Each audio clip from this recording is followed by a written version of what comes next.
بسم اللہ الرحمن الرحیم۔ محترم ناظرین اکرام، آپ کا ہمارے چینل اسلام ٹوڈے آفیشیل پر خیر مقدم ہے۔ آپ اگر ہمارے چینل پر نئے ہیں تو آپ سے خصوصی گزارش ہے کہ آپ ہمارے چینل کو سبسکرائب کریں اور دوست اور احباب میں شیئر کریں تاکہ دینی واقعات، دینی مسئلے مسائل، دینی معلومات آپ تک بآسانی پہنچتی رہیں۔ تو محترم ناظرین اکرام، آج ہم آپ کے سامنے بہت اہم واقعہ لے کر حاضر خدمت ہوئے ہیں۔ واقعہ یہ ہے کہ حضرت خواجہ قطب الدین بختیار کاکی رحمہ اللہ، جن کا مزار دہلی کے مہرولی علاقے میں واقع ہے،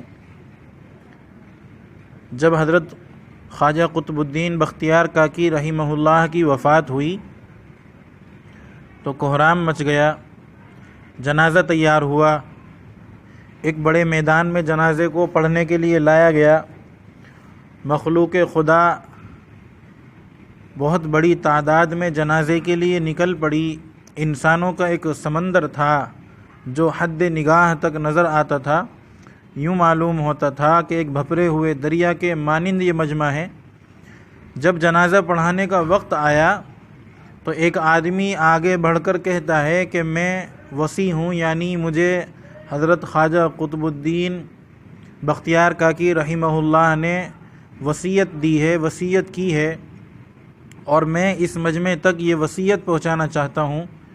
مجمع خاموش ہو گیا۔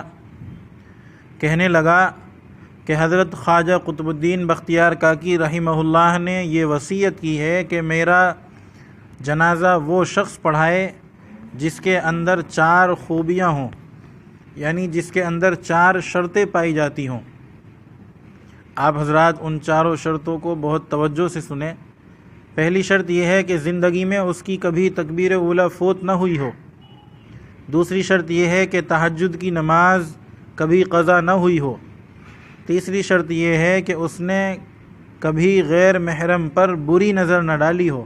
غیر محرم یعنی جس عورت سے انسان پردہ کرتا ہے، جس کے لیے شریعت میں پردہ کرنے کا حکم دیا گیا ہے، اس پر کبھی بری نظر نہ ڈالی ہو۔ چوتھی بات یہ ہے کہ اس نے عصر کی سنتیں بھی کبھی نہ چھوڑی ہوں۔ جس شخص میں یہ 4 خوبیاں ہوں وہ میرا جنازہ پڑھائے۔ جب یہ بات پورے مجمع کے سامنے بیان کی گئی تو پورے مجمع پر سناٹا چھا گیا۔ کون ہے جو قدم آگے بڑھائے؟ بڑے بڑے علماء اس مجلس میں موجود تھے، یہاں تک کہ ایک شخص روتا ہوا آگے بڑھا، حضرت خواجہ قطب الدین بختیار کاکی رحمہ اللہ کے جنازے کے قریب آیا، جنازے سے چادر ہٹائی اور یہ کہا کہ قطب الدین بختیار کاکی رحمہ اللہ، آپ تو فوت ہو گئے، مجھے رسوا کر دیا، اور مجمع کے سامنے اللہ کو حاضر ناظر جان کر قسم کھائی کہ میرے اندر یہ 4 خوبیاں موجود ہیں۔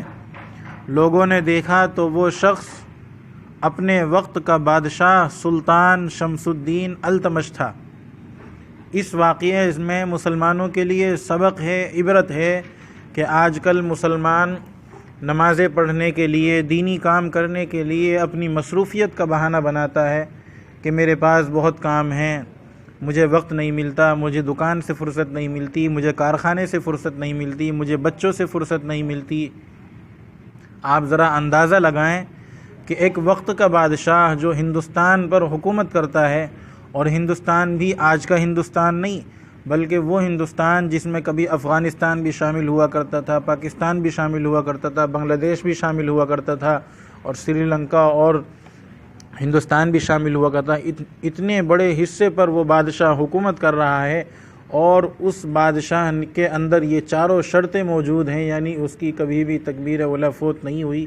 ہمارے لیے اس واقعے میں سبق ہے کہ ہم بھی اللہ اور اس کے رسول کی تعلیمات پر عمل کریں، اپنی زندگی کے قیمتی لمحات میں سے کچھ وقت نکال کر اللہ کے لیے بھی اس وقت کو استعمال کریں۔